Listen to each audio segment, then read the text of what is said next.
따서 비빔밥을 하면은 뭐 깻잎 비빔밥 할 수도 있고 뭐해? 상추 있고 저기 아까 보니까 상추 있고.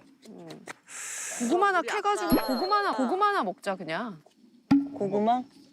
그걸로 그냥 끝내자.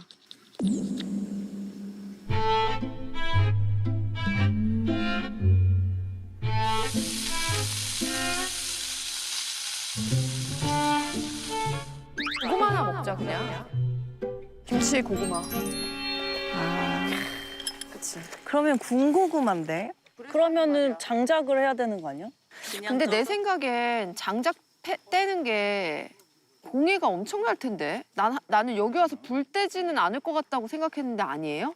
자문위원이 있거든요. 아. 네. 환경 관련해서.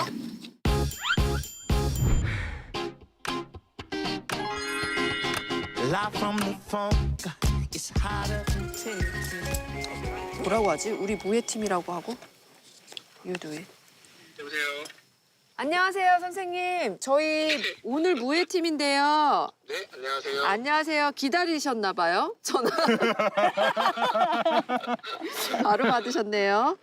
오늘 시작하셨죠? 축하드립니다. 네, 감사합니다. 저희가 도움이 진짜 많이 필요한데 오늘은 그래도 뭐 별다르게 해가 되지 않게 지내긴 했는데요. 이제 저녁 시간이 됐잖아요. 밥을 먹어야 되는데 폐 나무여도 그게 불이 붙어서 타는 동안 공해가 어느 정도일까요?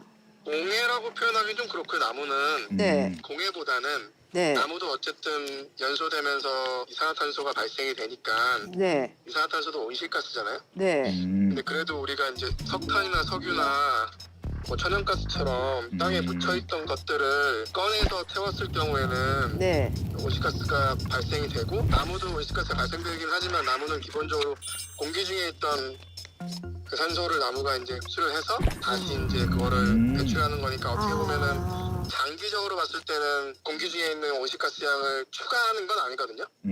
그래서 물론 안 태우는 게 제일 좋긴 하겠지만 석탄이나 석유나 천연가스나 아니면 캠핑가스 쓰게 되는 부탄가스나 이런 화석연료를 쓰는 것보다는 나무를 태우는 게 좀 낫긴 하겠죠. 근데 이제 취사 목적이나 아니면은 정확히 난방의 목적이 아닌 감성용으로만 너무 많이 하시면 그거는 사실 우리 생활에 꼭 필요한 건 아니니까 조금 자제할 필요는 있겠죠. 알겠습니다. 감사합니다. 감사합니다. 감사합니다. 네. 그렇구나. 그러면은 무엇을 태우느냐가 제일 그치. 중요한 거네. 불이 무조건 태워서 연기가 나는 게 중요한 게